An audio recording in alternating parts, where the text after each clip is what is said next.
Assalamualaikum, selamat pagi, salam sejahtera bagi kita semua. Kami dari kelompok 2 ingin mempresentasikan hasil diskusi dari kelompok kami yang berjudul Pemeriksaan Piutang Usaha dan Piutang Lainnya. Kelompok kami beranggotakan para Veronica Silayan, Dwi Oktaviani, Vika Fatlila, Putri Amelia, Putri Faiza Herman, Rizky Amelia Fitri, Pioneta Aida Setiawan, Yuni Liawati.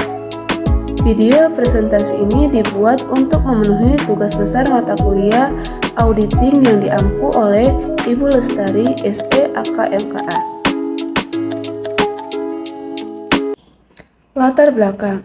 Piutang adalah salah satu sumber dana operasi perusahaan yang sangat penting. Maka dari itu, setiap perusahaan memerlukan pengendalian internal untuk mengendalikan seluruh fungsi di dalamnya, termasuk juga dalam piutang usaha. Pengendalian intern adalah salah satu cara yang digunakan untuk mengantisipasi kecurangan dan mengantisipasi kemungkinan piutang tak tertagih. Namun, penyelenggaraan pengendalian intern yang dilakukan perusahaan mayoritas masih kurang efektif. Audit internal digunakan sebagai alat analisa karena lebih memfokuskan pada pengevaluasian efisiensi dan efektivitas perusahaan yang dapat mempengaruhi kinerja dari pihak perusahaan. Dengan diterapkannya audit operasional ini, maka auditor dapat melihat sejauh mana perusahaan telah beroperasi karena pada prinsipnya sistem pengendalian meminimalkan, mendeteksi, serta memperbaiki kesalahan yang terjadi. Dalam pengelolaan manajemen perusahaan untuk menghasilkan laba yang maksimal dibutuhkan sistem pengendalian internal yang baik pula. Jika pengendalian internal tidak diterapkan dengan baik, maka akan terjadi employee fraud, tindakan kecurangan yang dilakukan oleh karyawan. Definisi pemeriksaan auditing.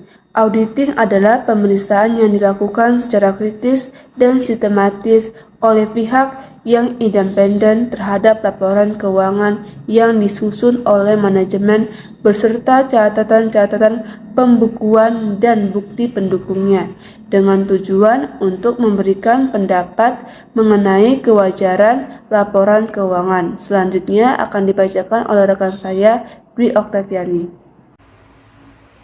Auditor memeriksa laporan keuangan yang telah disusun oleh manajemen, beserta catatan-catatan pembukuan dari bukti pendukung.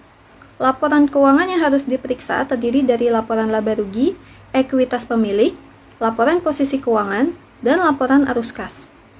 Pemeriksaan dilakukan secara sistematis dan kritis yang dilakukan oleh pihak yang independen. Tujuan dari pemeriksaan akuntan adalah untuk dapat memberikan pendapat mengenai kewajaran laporan keuangan yang diperiksa. Pengertian dan klasifikasi piutang. Piutang adalah tuntutan terhadap pihak tertentu yang penyelesaiannya diharapkan dalam bentuk kas, selama kegiatan normal perusahaan. Piutang dihasilkan melalui berbagai macam transaksi. Dua hal yang paling umum yaitu penjualan barang dagang atau jasa dengan kredit dan meminjamkan uang. Menurut Kieso, piutang adalah klaim uang, barang, atau jasa kepada pelanggan atau pihak-pihak lainnya. Menurut Mulyadi, piutang usaha adalah piutang yang timbul dari transaksi penjualan barang atau jasa dalam kegiatan normal perusahaan. Pendapat lain dikemukakan oleh Shimamura.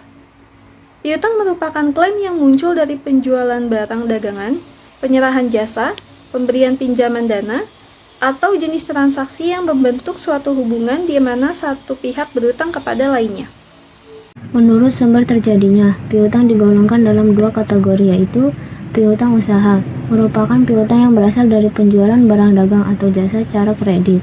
Piutang lainnya merupakan piutang yang timbul dari transaksi di luar kegiatan usaha normal perusahaan. Berdasarkan jangka waktu, piutang dapat digolongkan menjadi dua yaitu piutang jangka pendek, meliputi semua piutang yang akan jatuh tempo dalam satu periode akuntansi. Piutang jangka panjang meliputi semua piutang yang akan jatuh tempo dalam waktu lebih dari satu periode akuntansi. Berdasarkan ada tidaknya dokumen pendukung, piutang digolongkan menjadi dua yaitu piutang wesel adalah tagihan perusahaan kepada pihak lain yang dinyatakan dalam bentuk wesel. Piutang non-wesel timbul dari transaksi selain penjualan barang dan jasa kepada pihak luar. Menurut standar akuntansi keuangan, yang pertama, Piutang usaha, wesel tagih, dan piutang lain-lain harus disajikan secara terpisah. Yang kedua, piutang dinyatakan sebagai jumlah kotor tagihan dikurangi dengan taksiran jumlah yang tidak dapat ditagih. Yang ketiga, saldo kredit piutang individual jika jumlahnya material harus disajikan dalam kelompok kewajiban.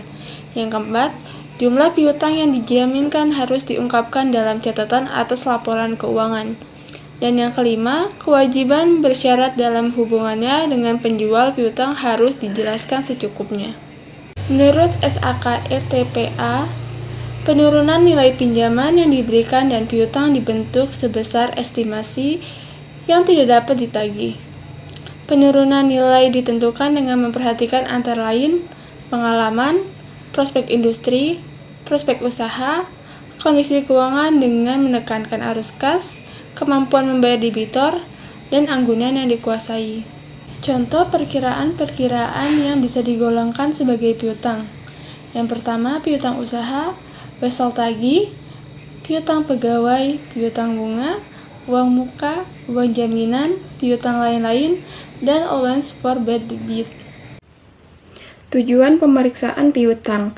1. Untuk mengetahui apakah terdapat pengendalian intern yang baik atas piutang dan transaksi penjualan, piutang dan penerimaan kas.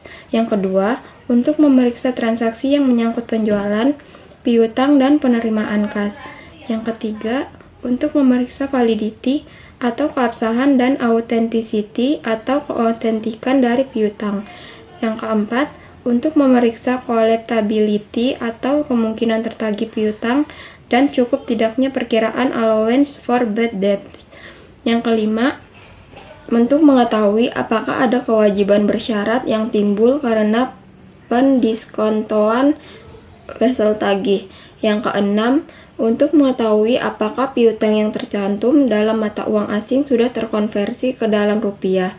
Yang ketujuh, untuk memeriksa apakah penyajian piutang di neraca sesuai dengan standar akuntansi yang berlaku umum di Indonesia atau SAK. Prosedur pemeriksaan piutang. Pertama, pelajari dan evaluasi internal kontrol atas piutang dan transaksi penjualan, piutang dan penerimaan. Yang kedua, buat top skenario dan supporting schedule piutang per tanggal neraca. Yang ketiga, minta aging schedule dari piutang usaha per tanggal neraca. Yang keempat, periksa matematika asuransinya dan cek individual balance ke subledger atau totalnya ke general ledger. Yang kelima, tes cek umur piutang dari beberapa customer ke subledger piutang dan sales invoice. Yang keenam, kirimkan konfirmasi piutang. Yang ketujuh, periksa subsequent collection dengan memeriksa buku kas dan bukti penerimaan kas untuk periode sesudah tanggal neraca hingga tanggal penyelesaian pemeriksaan piutang. Yang kedelapan, pemeriksaan apakah ada wesel tagih yang didiskontokan. Yang kesembilan, pemeriksaan dasar penentuan allowance for bad debts dan periksa apakah jumlah yang disediakan oleh klien sudah cukup. Yang 10, tes sales cut-off dengan jalan memeriksa sales invoice, credit note, dan lain-lain lebih kurang 2 minggu sebelum dan sesudah tanggal neraca. Ke-11, periksa notulen rapat, surat perjanjian, jawaban konfirmasi bank, dan correspondence file. 12. Periksa apakah penyajian piutang di neraca dilakukan sesuai dengan prinsip akuntansi yang berlaku umum di Indonesia. 13. Tarik kesimpulan mengenai kewajaran saldo piutang yang diperiksa. Program pengujian substansif terhadap piutang. Pertama, prosedur audit awal, membuktikan keandalan catatan akuntansi piutang usaha yang diselenggarakan oleh klien dengan cara mengurut saldo piutang usaha yang dicantumkan di neraca ke dalam akun piutang usaha yang diselenggarakan dalam buku besar. Kedua, prosedur analitis. Auditor menghitung berbagai rasio, tingkat perputaran piutang usaha, rasio piutang usaha dengan aktiva lancar, rate of return on net sales, rasio kerugian piutang usaha dengan pendapatan penjualan bersih, rasio kerugian piutang usaha yang sesungguhnya tidak tertagih. Ketiga, pengujian terhadap rincian transaksi, memeriksa sampel transaksi piutang usaha yang tercatat ke dokumen yang mendukung timbulnya piutang usaha, melakukan pengujian pisah batas atau cut-off transaksi penjualan, retur penjualan, dan transaksi penerimaan kas. Keempat, pengujian rincian saldo. Auditor melakukan konfirmasi piutang usaha secara langsung antara pelanggan dan auditor. Kelima, prosedur penyajian dan pengungkapan adalah ketika auditor membandingkan penyajian laporan dengan prinsip akuntansi berterima umum atau GAAP. Pada pengujian substantif atas piutang usaha, pengujian detail saldo kategori konfirmasi piutang merupakan prosedur yang penting. Prosedur ini sangat perlu dilakukan karena merupakan prosedur auditing yang diterima umum, kecuali apabila piutang tidak material, tidak efektif, risiko bawaan, maupun risiko pengendaliannya rendah. Yang dimana jika risiko pengendalian ditaksir terlalu rendah, maka deteksi dapat terlalu tinggi ditetapkan dan auditor dapat melaksanakan pengujian substantif yang tidak memadai sehingga auditnya tidak efektif. Bila auditor tidak melakukan konfirmasi, ia harus mencantumkan dalam kertas kerja mengenai alasannya dan bagaimana akuntan mengatasinya atau tindakan alternatif yang dilakukan. Dokumen atau catatan yang dibutuhkan. Menurut Mulyadi 2002, dokumen yang diperlukan dalam melaksanakan audit atau akun piutang adalah laporan posisi keuangan, buku besar pembantu, jurnal, rekening koran bank, kartu piutang, dan kertas kerja tahun lalu. Selain itu, ada juga faktur penjualan, bukti kas masuk, memo kredit, serta bukti memorial. Risiko pemeriksaan piutang. Yang pertama ada risiko bawaan, kerentanan suatu saldo akun atau golongan transaksi terhadap suatu salah saji material. Lalu yang kedua ada risiko pengendalian. Risiko suatu salah saji material yang dapat terjadi dalam suatu asesi tidak dapat dicegah dengan tetap waktu. Lalu yang ketiga ada risiko deteksi. Risiko auditor tidak dapat mendeteksi salah saji material suatu asersi. Model perhitungan risiko audit. Model risiko audit yang paling lumrah digunakan dan diajarkan adalah AR sama dengan IR dikali CR dikali DR. AR atau audit risk, IR adalah earned risk, CR adalah control risk, dan DR adalah detection risk. Model risiko audit ini bisa diterapkan dengan 3 langkah berikut.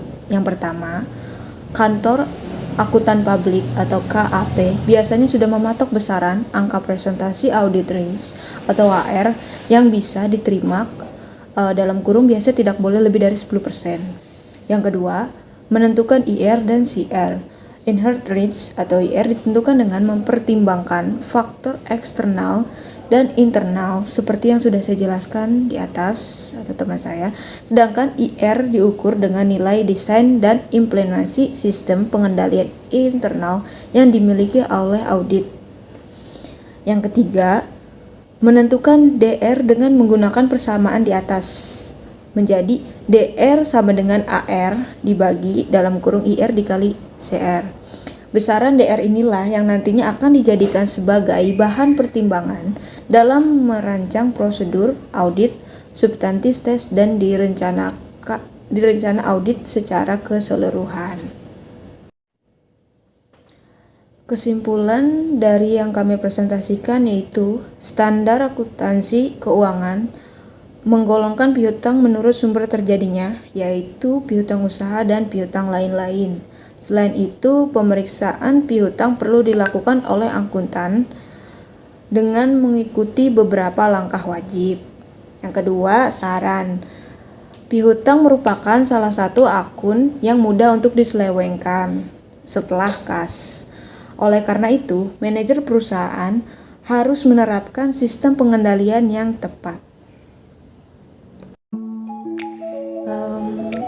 Sekian presentasi dari kelompok kami ini, kurang lebihnya kami mohon maaf. Dan terima kasih kepada teman yang telah menonton video kami. Semoga materi ini bisa berguna bagi kita semua. Terima kasih.